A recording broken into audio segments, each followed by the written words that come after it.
শুভ বিকেল, সবাই কেমন আছেন? তো আসুন আজকে আপনাদেরকে ভিডিওতে দেখাবো আমার বড় আপুর একটা রেসিপি। তো আমার বড় আপু এটা আমি যখন বাড়িতে গেছিলাম তখন এভাবে ভাজা খাওয়াছিল। আমার খুবই ভালো লাগছিল, পছন্দ। তো আজকে আমি আপনাদের সাথে শেয়ার করব।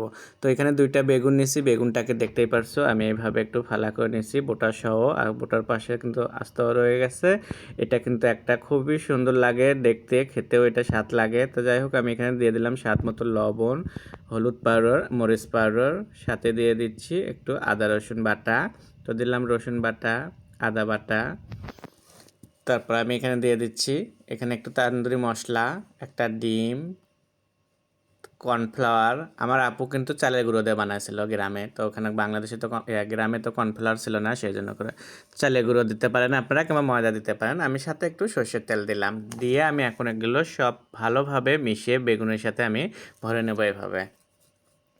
তো এটা কিন্তু বিশেষ করে আমার আপু যখন আমাকে বানিয়ে খাওয়াচ্ছিল প্রথমবারের মতো, আমার খুবই ভালো লাগছিল। যে আমার মনে হলো তখন আমার কেন এরকম আইডিয়া ছিল না, আমি কেন আইডিয়া থেকে নিজ থেকে আমি এরকম বানাতে পারলাম না।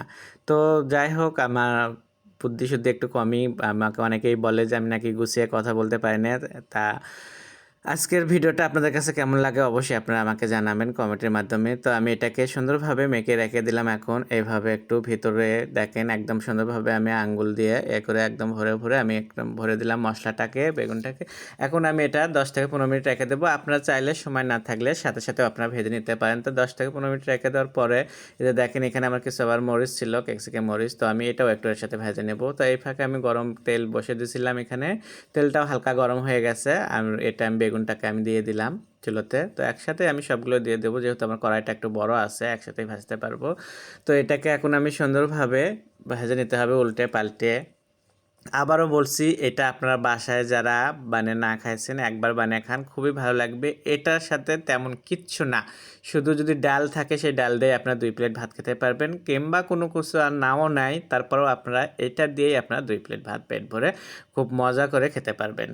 তো এইভাবে বানিয়ে দেখেন, আমার এটা দেখেন কি সুন্দর, এটা কিন্তু খুবই ক্রিস্পি হচ্ছে, আর হলো কার দেখতেও দেখেন লাল টকটকা কোন সুন্দর একটা কালার এসে গেছে। তো আমি এটাকে একটু সময় নিয়ে আমি আবারও করতেছি, আর ভিতর থেকে যেন সুন্দরভাবে একটু ভিতর থেকেও যেন ক্রিস্পি হয় সেই জন্য করে আমি সাইডটাকে সুন্দরভাবে একটু এভাবে একটু সরাই দিচ্ছিলাম যেন ভিতর, কারণ যেহেতু ভিতরেও আমার কর্নফ্লাওয়ার দেওয়া আছে, ডিম টিম সব কিছু ভরা সুন্দরভাবে, তো ভিতরটাও কিন্তু এভাবে ভাজলে তাহলে একদম ক্রিস্পি আসবে ভিতরটা। তো এভাবে আমি বেশ সময় নিয়ে একটু ভাজতেছিলাম, দেখতেই পাচ্ছ তোমরা তেলের উপরে খুব সুন্দর হয়েছে। এটা কিন্তু বেশিরভাগ আপনারা চাইলে ডুবো তেলেও ভাজতে পারেন, আবার সেকা তেলে ভাজতে গেলে হয়তো বা এতটা হবে না, তখন একটু পানি ছাড়বে বেগুন থেকে। তো এই জন্য করে তো একটু হালকা একটু তেল বেশি দেবেন, এটাতে একটু তেল একটু বেশি লাগে। তো যাই হোক মরিচটা আমার ভাজা হয়ে গেলে আমি মরিচটা আগে তুলে নিলাম একটু পরিবেশনের জন্য করে। এখন তারপরে এটাও আমি আপনাদেরকে পরিবেশন করে দেখাবো। তো আমার হয়ে গেল বেগুন ভাজা, আশা করি আপনাদের ভালো লাগবে। আর আপনাদের ভালো লাগলে আপনারাও বাসায় একবার হলেও এভাবে বানাবেন। আর নতুন নতুন ভিডিও দেখার জন্য আমার ফেসবুকে ফলো দেবেন, সাথেই থাকবেন।